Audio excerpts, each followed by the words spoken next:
19. February 1942. Melville Island, Northern Territory, Australia. The air smelled of sap and salt when the engine coughed its last breath and the propeller spun down to a blur, then to silence. He felt the Zero lurch in hot wind and tilt toward the trees, 100 small shocks rattling through the airframe as the canopy glass trembled against its frame. Petty Officer Airman Hajime Toyoshima did not curse or cry out. He braced, leaned the stick, saw the green crowns rush up like a wave, and rode the aircraft into the brush. The impact came in a tearing scream of metal, the nose biting earth, the tail flipping, the world turning slow and heavy as if underwater.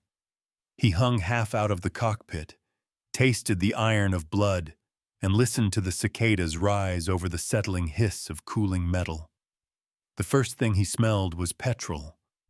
The second was smoke. He reached blindly for the pistol strapped to his thigh and for the flight map wedged in his boot.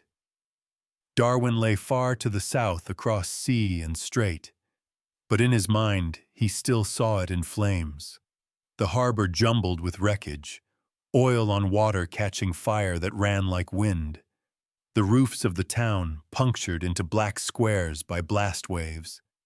He had dived with the first wave, 80-odd minutes after dawn, when the sun was already a hard white coin and the carriers north of Australia were steaming into the swell. Now he pulled himself free into a world of heat and insects and light he had never imagined. He stood up, swayed, wiped his mouth, and checked the pistol again. He heard nothing but the bush. He told himself that the engine backfiring on final descent would mask his landing. He told himself that he was still a combatant and would make for the coast, find a boat, or die with a weapon in his hand. What he did not tell himself, because training had not prepared him for it, was that a man with a rifle he could not see was already watching him from 20 paces away, looking from the shadows of paperbark and speargrass with the patient calm of someone who knows this country in his bones. When the voice came, it was soft and even. The rifle touched his ribs. "You come," it said. He turned. The man was short, barefoot, steady, eyes unreadable. Later, the Australian papers would print his name, Matthias Ulungura, and say he had been cutting timber when he saw the plane drift in like a wounded bird. Later still, Toyoshima would repeat the story in English he would learn behind wire, telling it with a quiet smile and without shame. In the moment, he nodded and let the man's hand take the pistol. He raised his hands and stepped forward into the light, which felt fiercer than the deck lamps that turned the flight crews chalk white. He did what he had been trained to do most of all. He observed, memorized, and resolved to survive. At that hour, the wider sky above northern Australia belonged to another story written in numbers. 2 Japanese carrier divisions, Akagi, Kaga, Soryu, and Hiryu had steamed south from the Banda Sea to a position roughly 200 miles north of Darwin and launched a first wave of around 188 aircraft, including A6M-0s, D-3A Val dive bombers, and B-5N Kate torpedo and level bombers. A second wave of more than 50 land-based bombers from Kupang and Kendari would follow hours later. By the end of the day, at least 8 ships lay sunk in and around the harbor, and well over 200 people were dead. The true count debated in the weeks that followed as bodies were found along the shore and in burned buildings. Oil burned on the water in livid rainbows, and the wharf timbers smoked like charcoal put out too late. The Royal Australian Air Force scrambled what it could, P-40 Warhawks, Wirraways, and lost many of them. Some shot down while taking off, some wrecked on landing strips cratered by bombs. The attack has been called Australia's Pearl Harbor, though the scale and intent were different. Darwin was a forward logistics hub, not a battleship row, yet it was battered with the same cold attention to tonnage and timing, the same proof that Japanese naval aviation could reach south into waters many Australian civilians had believed existed only as empty blue on a map. In that immense grid of action and consequence, the downing of 1-0 on Melville Island barely registered, yet it marked a first of its own. The man who stepped from that plane became Australia's first Japanese prisoner of war captured on its soil, a detail that would travel from bush telegraph to military dispatch in a day, and from dispatch to rumor in a week, attaching to his name even as the name itself shifted, because the young airman would give a false one, Tadao Minami, and hold it with stubborn courtesy for years. He walked, watched by the man with the rifle, and later by a small group of Tiwi men who came in quiet line through the trees to see the stranger in his flight suit. The sunlight came hard through white trunks. Someone offered water in a tin, which he took with both hands and bowed slightly before drinking, partly from habit and partly because thirst had turned his mouth to paper. He understood almost nothing of what they said, but he recognized the gentle teasing patience in the way they looked at him, the way hunters regard an animal caught alive. He did not feel humiliated. He felt held in a certain order that had nothing to do with the rising sun pennant stitched to his sleeve. He saw his crippled aircraft half hidden by green, smelled spilled fuel and the sweetness of sap running from broken limbs, and he thought about maps. In training, instructors had said Australia was a large, empty place requiring only decisive blows along lines of supply. Now, in the first hour of his captivity, he saw that empty meant full of distances and people he could not see until they were inches away. He rehearsed the few English words he had, water, Japan, pilot, and then gave them up, because the men did not need words to move him along a track where dust rose around his ankles and lizards darted in hysterical zigzags across the path. At midday, he was handed to two soldiers in khaki who approached with rifles at the port, and faces arranged into the stern kindness of men trying to do a job without unnecessary heat. One of them said, "Righto, mate," in a voice that made the word mean everything and nothing. They tied his hands and led him to a truck that smelled of oil and rope. He did not resist. He watched. He counted every bend in the track, each crossing of a dry creek bed, and the way the sun tilted as the truck drove toward a world of wires and planked towers. When they stopped at a small outpost and took his photograph, long exposure blinking his eyes half shut, he looked at the lens with a neutral face and felt the comfortable weight of routine closing around something new. He had expected capture to be a howl. Instead, it was a series of small, careful acts, and he understood at once that survival meant paying attention to each one. By evening of the following day, he sat on a bench in a corrugated tin room while a sergeant with tidy handwriting filled out a form and asked his name. He said, "Minami Tadao," and let the syllables settle. He gave a rank, a unit, a home port, and paused when they asked about his mother's name. He made one up, kept the vowels soft. When they asked him to write the characters, he wrote them slowly and well, because that too he had practiced.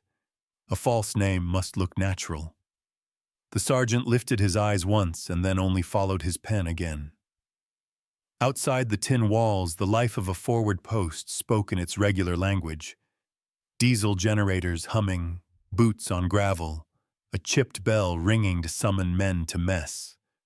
A medical orderly swabbed the cut on his cheek and wrapped 2 fingers of his left hand where a lever had slammed them when the plane bit earth. The orderly said, "You'll be right," as if this were family advice rather than prophecy. And the young airman realized the words were said to him the same way they would be said to a Pwan from Queensland or a miner from Kalgoorlie pulled from a slit trench. This simple, careless bandaging of the world would become a mark he learned to read. In that room, he began the work that would be the true rebellion of his confinement. It would not look like a mutiny or an uprising. It would look like listening when others were talking. It would look like learning the rhythms of a place so completely that you could move within them without being moved by them. It would look like a man who never raised his voice, who never broke a rule he could bend for better purposes, quietly teaching other men how to remain themselves while circumstances tried to erase them. That night, he slept on a canvas stretcher and dreamed in 2 languages, each missing pieces the other supplied. Across the top end of the continent, rail cars began to fill with new traffic. Ammunition boxes stamped with codes, tinned food stacked in pyramids, spare parts for aircraft and lorries and guns, and pushed south toward staging points where the flat land opened to heat-shivered horizons. Storms strode in from the sea and then were gone. The civilian population of Darwin emptied in part, some sent inland, some down the Stuart Highway, because a military town had to be made tighter to fight and to repair. Military policemen wrote down new regulations on blackboards and then painted them on signs. And in that flow, the prisoner was moved, first in a truck south across red earth, beaten into a line by war traffic, then in a rail car where open slats let in grit and light and the smell of eucalyptus. He learned the names of waypoints, Birdham, Laramie, and fixed them to distances the way a navigator once fixed bearings to a sea dotted with islands. The guard opposite him had a wedding ring and a long pale scar under one eye that he stroked unconsciously with his thumb when he was tired. At Catherine, the prisoner glimpsed kids in bare feet staring, then laughing and waving as the train clanked past. He did not wave back. He looked at the river's slow water and at the trees leaning over it and thought of home, of the inland sea he had never seen, and of his father's bicycle shop on a narrow street where people walked till late because the city's summer was gentler than the north. He tried to count the time from the carriers to the camp ahead and found that time had become an elastic thing, tied to checkpoints he could not control. The train went on. Somewhere beyond the windows, troop convoys were moving in the opposite direction, in numbers only a quartermaster could love, and ships from the south were arriving to replace ships sunk in the port. At Adelaide River, he saw work crews building new sidings to take more freight. Each hammer blow was a sentence in a language of supply that would carry Australia through the war, the words stacked into paragraphs measured in tons and miles. He was a small comma in that paragraph, but he intended to remain a mark on the page, not a smudge. He learned the word Loveday before he saw the place. It was spoken like a practical blessing by men in uniform who were relieved to send the living proof of the enemy's youth to a southern camp where rules and routines would keep the worst possibilities in check. South Australia looked like a watercolor made with browns and straw golds, fields squared off by fences and dotted with sheep that flinched at the trains and then went back to cropping short grass. The camp itself spread across the ground in repeating shapes that turned the horizon into a diagram. Wire, posts, huts, towers, so regular that the eye could guess what came next, even if you had never been inside a prison compound.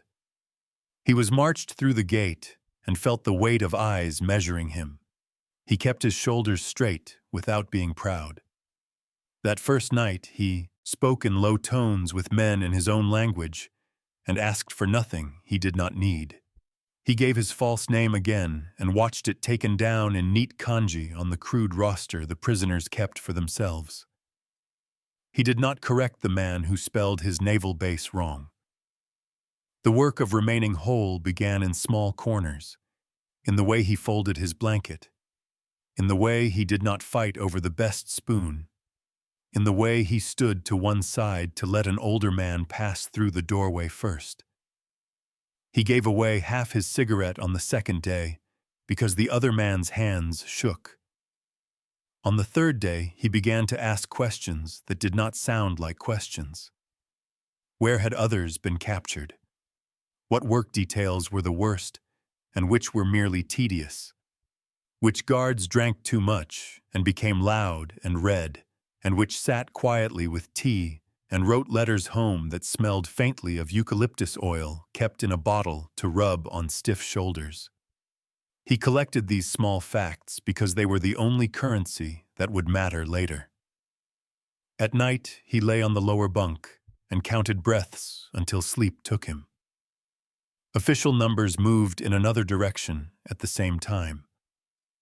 By late 1942 and into 1943, the Commonwealth held thousands of Japanese prisoners in Australia, the exact count rising in slow steps as ships were torpedoed and as patrols brought in survivors from islands and northern waters, as men were taken in New Guinea's choking heat from caves and ravines, where they had been told there was a way to slip through to some new line that would hold. The Japanese military code despised capture, and this contempt had practical teeth. Men were told to die, to save a grenade for themselves, to use a last bullet, to run into fire rather than be counted behind wire. That many did not die had many causes: shock, wounds, the sudden interruption of a line of orders when a ship went under the horizon at night, and fire on oil cut off signaled certainty. The Australian camps learned, quickly and with sorrow, that the men they took in would test the fences not only with wire cutters and makeshift ladders, but with their own bodies when the shame became too heavy. There were suicides in camps and on work details. There were men who would not eat and had to be watched until they turned toward food again. There were small mutinies, refusals to work, the ritual smashing of a tool, put down with rules and with care. And there were movements that did not show in reports, whispered instructions to never share one's true name, to speak as little English as possible, to keep the inner self closed. The man who called himself Minami did not preach against any of that. He understood it as well as anyone. But he did something else. He made an entry under bugle in a list he kept in his head, the way a clerk marks an item in a ledger to be retrieved later. He listened to the camp bands, the ragged assemblies of harmonicas and mouth organs and brass instruments found or made, and he watched the way guards and prisoners both turned their heads when a tune they knew threaded across the yard. He had learned the bugle in training because a pilot posted to flight decks must learn many things he might never use. He picked up the thing one afternoon and played it badly on purpose so that men would laugh, and the guard would shake his head and say, "Give it a rest, mate." He handed it back with a little bow. He made a note of where it was kept. On a work detail, he carried timber that smelled of sap and resin until the arms burned, and then he carried it again, because movement kept nerves steady, and because the man at the head of the line was old and white-haired and should not be doing the heaviest lifts. After a week of this routine, he realized the silent rebellion he wanted was not a refusal. It was a substitution. He would replace the frantic logic of shame with the slow logic of craft. He would make the compound a schoolhouse in disguise. He began with language. He asked an Australian orderly for words and wrote them in tiny, neat kana on a scrap of newsprint that had once wrapped a loaf. He traded his place in the ration line for the right to sit closer to the radio in the guard hut when music programs were played at dusk, not to pick out the news, he was not allowed to hear it, but to catch the flow of phrases when announcers spoke between songs. He listened to the hymns played when a chaplain came on Sundays, the nasal vowels of the men singing over the harsh wind working the wire, and he learned not the salvation but the grammar. He taught 2 younger prisoners to copy English script by drawing on the smoothest boards he could find with wet charcoal so that in the morning the lesson would have vanished and the board could be used again. They wrote bread and water and knife and please and thank you, and then they wrote home and mother and return. He insisted on the last 3 because they hurt, and because hurting in a line on a board was better than hurting alone in a bunk. Meanwhile, the southern camps fed into a system that counted everything. Bales of wool harvested by POW gangs on contract to farmers, miles of irrigation trench dug by men in blue overalls under watch, tons of fruit picked in Riverland orchards measured into numbers that appeared in Canberra as a buffer against wartime shortage. The prisoners were paid small wages and could buy small luxuries in the camp canteen. The canteen sold shaving soap and postcards and sometimes oranges when the trucks came through. In a world where nothing stood still, this exchange was one of the few things that repeated exactly, week to week. The shop bell, the coins, the wrapped sweet. "You'll get your turn," the clerk would say, and the rhythm of the phrase would lodge in the young pilot's ear because it was a sentence that seemed to open a path inside time. He wrote to his parents under the false name, letters cut down by censors to the softest statements about health and weather. He did not write about the morning he found a man from his own island province sitting apart, with a towel folded on his knees and a decision on his face that made every muscle in the body go very still. He sat beside him, said nothing, and handed him the wrapped sweet he had bought the day before and had saved. After a long time, the other man unfolded the towel and put it around his neck instead. He said, "Arigato," a word that, like righto, could hold everything and nothing. The pilot went back to his bunk and slept, not from relief but from the exhaustion that comes when something heavy has been moved just far enough to sit without crushing anyone for a night. In the second winter of his captivity, he was moved again, farther inland and then east into New South Wales, to a place whose very name would later stand for the difficulty of keeping men inside fences when they believed death was the road out. Cowra lay on the Lachlan River, a town of red earth and a winter light that turned the wire to silver. The camp itself lay in low country, the huts in rows, the towers crouched like patient animals at the corners. There were thousands of men there, Italians and Japanese in separate compounds, with different rules and different depressions, the one often cheerful and full of noise, the other quiet as a library at night, except when a sudden wave of feeling moved through it like wind. In that compound, the pilot did what he had done in the last. He listened. He learned the names of guards who were fair and those who were best avoided. He learned the paths between huts where the wind died and the sun warmed the boards. He learned who still believed escape to be a duty and who had let the idea go. He did not talk about what he was learning. He mended socks with clumsy stitches and then better ones. He found work for his hands each hour so that his mind would not run in circles. He watched the bugle appear on parade days and vanish afterward into a hut whose key hung on a nail behind a locked office door, and he saw which guard's hand went to that key without looking. He made himself useful to that guard, carrying boxes, fetching a bucket, translating a word for a word when the guard tried to speak to a prisoner who only shook his head. He never asked to touch the bugle again. He simply made himself part of the furniture around it. At that same time, the numbers around Cowra grew heavy. By mid-1944, there were more than 1,000 Japanese prisoners there, many very young, some hardly men. And the war in the Pacific had turned against the empire they had been told would last 10,000 years. News filtered in sideways. Men saw new guards arrive wearing ribbons and scars from places whose names none of the prisoners had heard before. Aitape, Finschhafen, a beachhead called Red Beach, where the water looked like tea in photographs.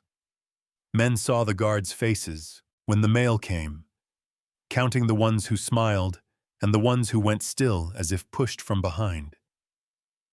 Men felt change move through the camp like a lifting storm and found that each felt it differently, as hope, as dread, as a loosening in the chest that came with a fear that the world had already moved on without asking. Perhaps the most telling measure was the way work quotas were recalculated. 1,000 men could pick 1,000 bags of fruit in a day. They were picking more. 1,000 men could cut 1,000 posts. They cut more. The arithmetic of labor did what arithmetic always does. It made the invisible visible, the pressure plain. The camp commandant, his name years later would be remembered with the fairness attached to it, walked the wire each afternoon with a notebook and wrote down things no one else saw, building a record that would later be useful to historians and painfully exact to men who remembered in their bones. He gave orders that were not meant to humiliate. He asked chaplains to walk the huts and sit. He asked the canteen to stock more sweets and tobacco when they could get them. He knew what every man in his position knew, that keeping thousands of men safe until the war sorted them out again felt like lifting a table full of glasses across a room. If you ask him now, the young pilot would say the moment he understood what he would do came in the sound of boots at night. Winter winds could turn soft in New South Wales, and on those nights the guards' patrols sounded like a bar of music played without hurry. On such a night he sat on the stoop and breathed steam and listened until the pattern settled in his mind. He measured the pause between steps and the pause between passes under the tower lights. He measured how long it took to walk from the hut, where the key hung, to the hut, where the bugle slept in a canvas bag on a shelf. He did not plan what men later imagined he planned.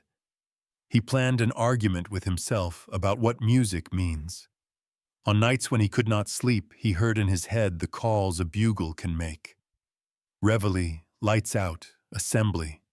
And he understood that a brass horn could make the camp remember a world outside it in which time had meaning.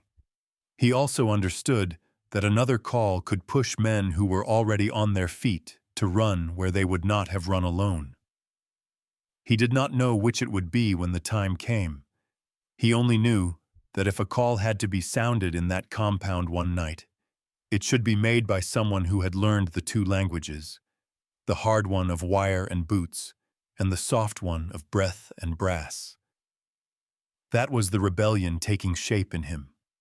Not to provoke a storm, not to be a hero, but to insist that if a storm came, it would not sweep men away without someone bearing witness inside it who knew the pitch of both worlds. He would later be cast as a leader, and in some ways that was true. But sitting in the cold, with his breath smoking, pale, he felt less like a leader than like a tuning fork quietly catching a note. In the first week of August 1944, the dry winds that crossed the Lachlan Valley lifted red dust into the air until the entire horizon looked pale and tired. Petty Officer Hajime Toyoshima stood in the compound yard, with his back straight, his expression quiet, and his eyes turned toward the low hills beyond the wire.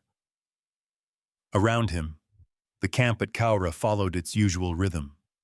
The shouts of roll call, the rattle of tin cups at breakfast, the sharp clang of the gate chain each time a work detail was let out. From a distance, the place looked orderly, but inside, tension had become a living thing that moved through the huts at night, a restless breath shared by hundreds of men who could not accept the idea of waiting out the war. Some whispered of escape. Others spoke of dying with honor rather than facing the shame of captivity. Toyoshima listened to every voice but spoke little. When men asked what he thought, he answered only that survival required patience, not pride. Yet, he could see where patience was thinning. Rumors spread faster than news, claims that their captors planned to separate officers from enlisted men, that they would soon be moved to a harsher camp, that surrender itself was now a stain that could never be erased. These stories were small sparks feeding a single fire. Each evening, the sound of pacing feet outside the huts grew louder. Guards noted it in their logs but dismissed it as nerves. They did not hear the low chanting that began when the lights were out, or see the makeshift blades being filed from kitchen tools and broken saws. At the same time, the larger war had turned irrevocably against Japan. In June, American forces had invaded Saipan, and within weeks the island had fallen. The Imperial Japanese Navy had lost nearly all of its remaining carrier aircraft during the Battle of the Philippine Sea, a battle so one-sided it would later be called the Great Marianas Turkey Shoot. On the home front, Tokyo endured its first large-scale bombing raids. The radio bulletins that sometimes reached the Cowra Guards spoke of Pacific islands changing hands one after another. Guam, Tinian, New Guinea's northern coast, and the prisoners caught fragments of that reality from half-heard conversations. It was enough to deepen the despair. For them, captivity was already unbearable. To face a collapsing homeland while behind wire was a humiliation that hollowed men from the inside. In that pressure, something collective began to form. Senior officers among the prisoners held meetings in whispers, telling younger men that there was only one honorable path left: a breakout. They spoke in the coded language of duty and spirit, invoking Bushido and the obligation to die rather than submit. Few of the rank and file believed escape could succeed, but even fewer dared to contradict their superiors openly. Toyoshima sat through those meetings in silence, understanding every word but letting none of them settle into command. He had long abandoned the delusion that death restored dignity. He had seen too much of life's strange generosity to throw it away. But he also knew that no argument would stop the tide. When he returned to his bunk that night, he touched the bugle case that had been placed in the guard office weeks before and thought about sound, how a single note could move hundreds of men before any mind had time to choose. The days that followed moved like a tightening circle. Guards noted that prisoners were collecting scraps of wire and timber from the worksheds. A report reached the commandant describing a stockpile of sharpened stakes hidden beneath the floorboards of Hut B. On the evening of August 4th, a Japanese interpreter attached to the camp overheard a heated argument among senior officers. He warned his superiors that something serious was coming. The Australians doubled the sentries and issued additional ammunition. But in the compound, nothing changed outwardly. The men worked, ate, and stood for roll call. They bowed to guards and carried water from the tanks. Toyoshima did the same. Yet, within the huts, preparations continued. Knives were tied to sticks, baseball bats wrapped in wire, even table legs converted into weapons. The prisoners rehearsed their route to the fences in low voices, marking landmarks they could follow in darkness. They planned to rush the wire when a signal sounded. Some said it would be a shout. Others said it would be a trumpet blast. Only one man knew for certain how that sound would be made. The bugle had been moved earlier that week to the central hut for inspection and cleaning, a routine task that required the guard on duty to unlock the case and set the instrument on a table.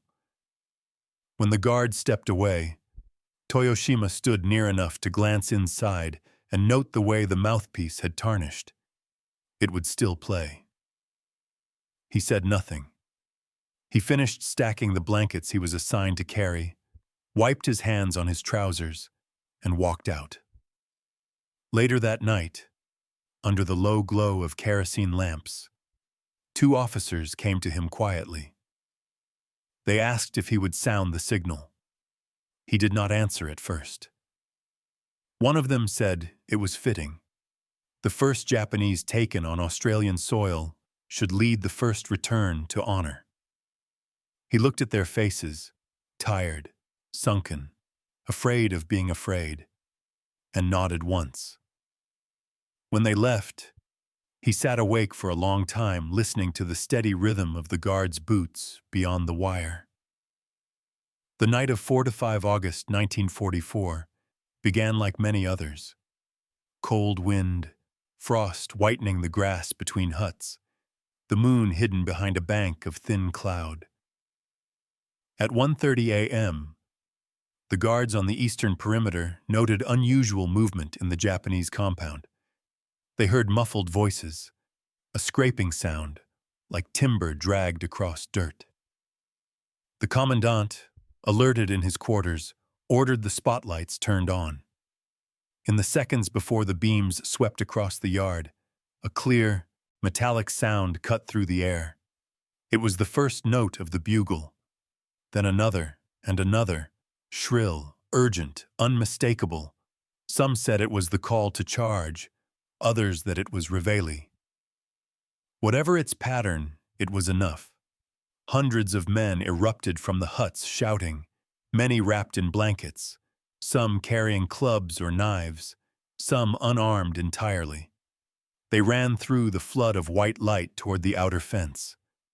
The machine guns opened almost immediately, the guards firing short bursts at first, and then continuously as the crowd surged forward. The first wave reached the wire and began to climb, throwing blankets over the barbs. The second wave pushed from behind, and the fence buckled under their weight. Explosions ripped through the compound as prisoners used improvised grenades made from tin cans and powder scavenged from work details. Flames spread from the kitchens to the storage huts. In the confusion, guards shouted to one another across the yard. Some called for ceasefire when they saw men cutting their own throats rather than surrender.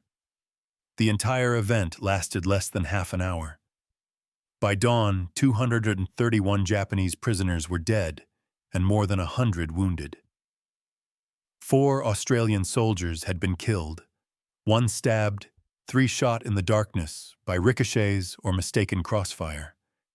Around 359 prisoners escaped into the surrounding countryside, though almost all were recaptured within 9 days. Some took their own lives when cornered. Others surrendered quietly, exhausted and bleeding, their white undershirts dark with mud. In the aftermath, the camp smelled of smoke, blood, and the faint metallic tang of spent ammunition. The dead were gathered in rows under canvas tarps. The wounded were treated in silence. Toyoshima lay among them, a bullet wound through his chest. He did not speak again. When guards searched his body, they found the bugle still near his hand. It was dented and scorched, but its mouthpiece was intact. Later, officers argued whether he had been the instigator or merely a tool of others' fanaticism. The surviving prisoners, when questioned, gave no clear answer. Some said he had refused to play until ordered. Others claimed he had volunteered. None denied that it was his sound that had begun it. In the broader context of war, the Cowra breakout was a small incident. One night, one camp, a few hundred men, but it echoed far beyond its numbers. It exposed the depth of the cultural gulf between captor and captive, between an army that valued survival and one that still regarded death as redemption. It forced the Australian public to see their prisoners not as faceless enemies, but as men trapped in an impossible code. Newspapers carried headlines of the Cowra outbreak for weeks, while officials debated how to tighten security at other camps. But among the soldiers who collected the wounded, what remained in memory was not the violence. It was the sound that had started it. The bugle call slicing through darkness, at once defiant and mournful, as if one man's breath had carried the entire contradiction of a war that made enemies out of those who might otherwise have shared a cup of tea across a field. When the inquiry concluded, the Australian government issued a statement describing the event as an attempted mass escape prompted by the Japanese sense of duty and shame. The words were formal, almost sterile. They did not mention the name Toyoshima. Yet his identity, when it was finally uncovered months later through naval records and interrogation reports, transformed the story. He was no longer simply the first captured pilot. He became a symbol, the man whose first act on Australian soil had been surrender, and whose last had been to give a signal that led hundreds to their deaths. But in that contradiction lay something deeper. The guards who had known him remembered a quiet, courteous man who never sought trouble. Some said he had been drawn into the uprising against his will. Others believed he understood better than anyone what it would cost. His rebellion, they said, had not been the call itself, but the calm with which he accepted his role, knowing that his sound would live longer than any man who ran through the wire that night. The bugle was sent to the Australian War Memorial in Canberra, where it remains to this day. Its brass darkened by age, its dents still visible, a relic of a moment when one man's breath became the voice of many who could not speak. In the years that followed, Cowra changed. The camp became a place of gardens and silence. Japanese and Australian veterans returned to plant trees and build a cemetery for the dead, rows of stones set into clean grass. The local townspeople tended the graves each year, and children learned the story in school books that called it a tragedy without hatred. In Japan, few knew the details. For decades, Toyoshima's name stayed buried in military records until historians uncovered it in the 1970s. When they did, the story took on new meaning. His silent rebellion was no longer seen as an act of defiance or despair, but as the complex choice of a man trapped between two worlds, duty and humanity, obedience and mercy. In the end, it was not the charge itself that changed everything, but the sound that began it. A single clear note that bridged enemy and friend, life and death, honor and surrender. In that sound, one man's breath carried the truth of all wars, that even in captivity, even in silence, the smallest act of will can echo beyond a lifetime. The morning after the Cowra breakout, August 5, 1944, the camp smoldered like the aftermath of a battlefield. Smoke curled from the burnt canteen hut, the air thick with cordite and wet ash. Australian soldiers moved cautiously among the wreckage, rifles slung low, bayonets fixed more out of habit than threat.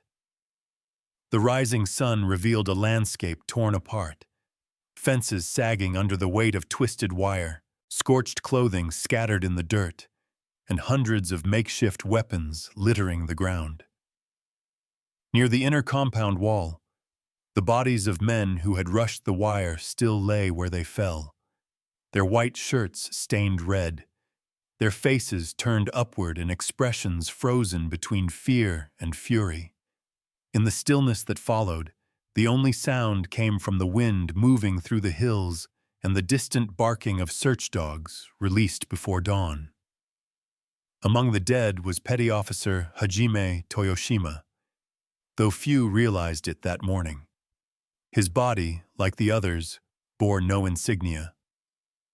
The bugle he had sounded rested beside him in the dirt, dented but recognizable.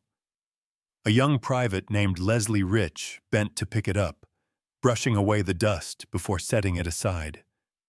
It would later be tagged, catalogued, and preserved as evidence, an object that captured both the beginning and the end of one of the war's most haunting episodes on Australian soil. While Cowra counted its dead, the Australian Army mobilized to recover the hundreds who had fled into the surrounding countryside. The local terrain, open farmland, low hills, and narrow river valleys, offered little cover, and within hours, soldiers and police volunteers formed search parties. They combed the fields in wide sweeps, supported by Aboriginal trackers who followed footprints through the frost. The fugitives had scattered in all directions, many carrying no food or water, some barefoot and bleeding from cuts sustained on the barbed wire. The cold nights and harsh days took a toll. By August 6, the first groups began to surrender. They emerged from creek beds and farm sheds, hands raised, exhausted and hungry. Others resisted to the end. When cornered, they turned the weapons on themselves or each other. One farmer later told investigators he found 2 Japanese soldiers sitting side by side beneath a tree, their throats cut by their own knives. Of the 359 who escaped, 334 were captured within 9 days. The last 2 were found weeks later, dead from self-inflicted wounds. Australian losses stood at 4 dead, 7 wounded. The final tally confirmed the scale of the tragedy: 231 Japanese prisoners dead, 108 wounded, 334 recaptured alive. The camp, built to contain men already defeated by war, had become a small but symbolic battlefield of its own, fought not over territory, but over pride, duty, and the meaning of surrender. As the official inquiry began, the story of the Cowra breakout spread quickly through the military channels and the civilian press. Newspapers described it as an extraordinary act of fanaticism, with headlines that alternated between shock and grudging admiration. Editorials debated whether the prisoners' actions were madness or misguided courage. Yet behind the sensational headlines lay a deeper unease. For many Australians, the incident shattered an illusion of distance from the war's brutality. Until that night, the Pacific conflict had felt far away, something fought in jungles and oceans. Now, it had reached the inland plains of New South Wales. Local civilians who had seen the escapees spoke of their confusion. Young men barely in their 20s, gaunt, barefoot, whispering apologies as they were captured. The guards who had survived struggled with guilt. Some later confessed to nightmares of the faces they had shot in the dark, faces they could not see clearly enough to know if they had been attacking or simply running. One sergeant, William Hardy, recorded in his diary, "I don't think they wanted freedom. I think they wanted to die on their own terms." The inquiry, held in September 1944, concluded that the breakout had been organized by a group of senior Japanese officers determined to restore their men's honor through death. The report noted that many prisoners had carried no weapons, suggesting their goal was not true escape, but deliberate suicide by confrontation. Outside the camp, another, quieter story began to unfold, one that would change how both nations remembered Cowra. When the Australian Army collected the bodies for burial, they did so with full military procedure. Each man was given a grave marked with a simple wooden cross, bearing his number and date of death. They were buried together in a field outside the town.